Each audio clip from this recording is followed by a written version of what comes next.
Haya, ninaendelea. Baada ya Roho Mtakatifu kunipa maelekezo yote, alisema kwamba watu watakutana na wewe, watakuhoji vitu mbalimbali au mambo mbalimbali, watakuhoji kwa namna tofauti tofauti, na wengine watakuwa wakifuatilia kuona kuna nini kinaendelea hapa, na wengine watakualika kwenye makanisa yao wajue huyu mtu ana nini na nini, tumesikia hivi na hivi. Lakini Roho Mtakatifu ananiambia pamoja na mambo yote hayo, basi Roho Mtakatifu anakupa kauli ya huduma ambayo utaifanya, huduma ya Injili. Kwa hiyo Roho Mtakatifu alinipa hiyo kauli.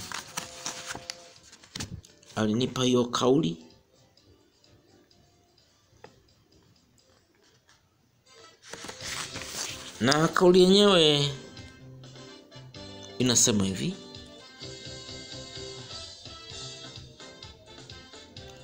ninaandika barua hii kwa jina la Baba, Mwana na Roho Mtakatifu.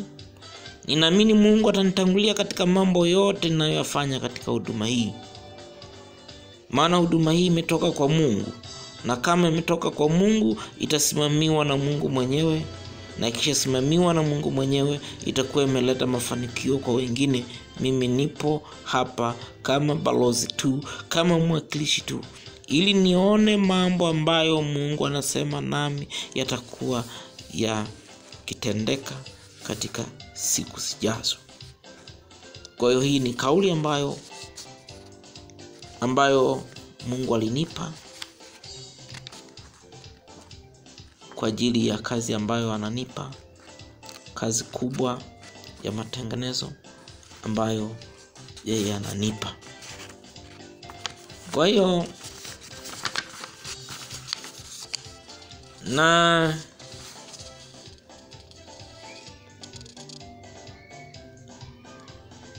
niunganisha kauli hiyo na somo linalosema binadamu ni watu gani? Binadamu ni watu gani?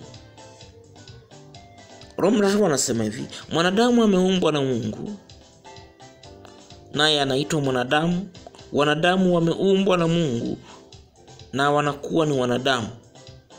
Katika huo binadamu wao wanaweza kuitwa wanadamu. Hawa wanaitwa wanadamu kwa sababu wameandikiwa kuitwa wanadamu. Roho wa Bwana anasema wanaitwa wanadamu kwa kuwa wametokana na Adamu. Wameandaliwa kwa sababu wameonekana kwamba ni wanadamu. Wao ujumbe unao ni ujumbe mzito, miongoni mwa ujumbe ambazo ni nzito. Maana Mungu anapoleta ujumbe anaona kwamba sisi wanadamu imefika mahali tunabaguana kwa itikadi za kidini, tunabaguana kwa itikadi ya kisiasa, tunabaguana kwa hali ya kielimu, tunabaguana kwa hali ya kiuchumi na kadhalika.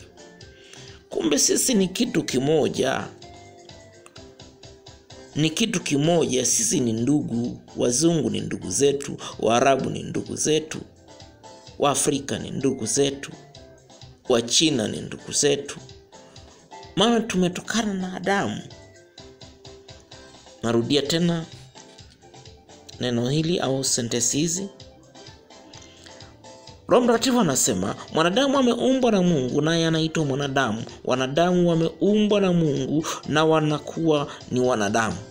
Katika huo binadamu wao wanaweza kuitwa wanadamu. Hawa wanaitwa wanadamu kwa sababu wameandikiwa kuitwa wanadamu. Roho wa Bwana anasema wanaitwa wanadamu kwa kuwa wametokana na Adamu. Wameandaliwa kwa sababu wameonekana kwamba ni wanadamu. Kwa hiyo Mungu anapoona vita vinaendelea, uharibifu unaendelea, watu wanapigana mabomu, watu wanapigana risasi, watu wanafanyiana ubaya, Kwa hiyo Roho Mtakatifu anatukumbusha kwamba sisi ni wanadamu na baba yetu ni moja, Adamu, na mama yetu ni moja, Hawa. Manake ni mama walio hai ambao ni wanadamu. Kwa hiyo Roho Mtakatifu anasema Mungu akamuumba Adamu na akamfanyia msaidizi kutoka kwenye ubavu wa Adamu. Asema hawa wataitwa binadamu. Kwa hiyo sisi ni watoto wa Adamu. Tukilijua hilo, au watu wakilijua hilo, hawatapigana mabomu, hawatapigana risasi kwa sababu tu ya itikadi ya kisiasa, kwa sababu tu ya itikadi ya kidini, kwa sababu tu ya uchu wa madaraka, kwa sababu tu ya uchu wa mali.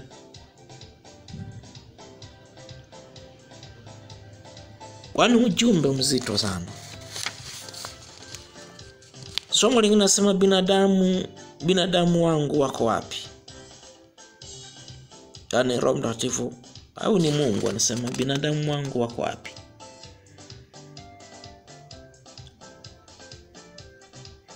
Na wanaandamana kwenda wapi? Na wako wangapi? Roho Bwana anasema wanadamu wamewekwa katika makundi mawili. Kuna kundi la waliosamehewa dhambi na wale wenye dhambi. Haya ni makundi ya wanadamu ambayo ni makundi mawili. Kundi la waliosamehewa dhambi na kundi la wenye dhambi. Roho Mtakatifu anasema hayo ni makundi ya wanadamu.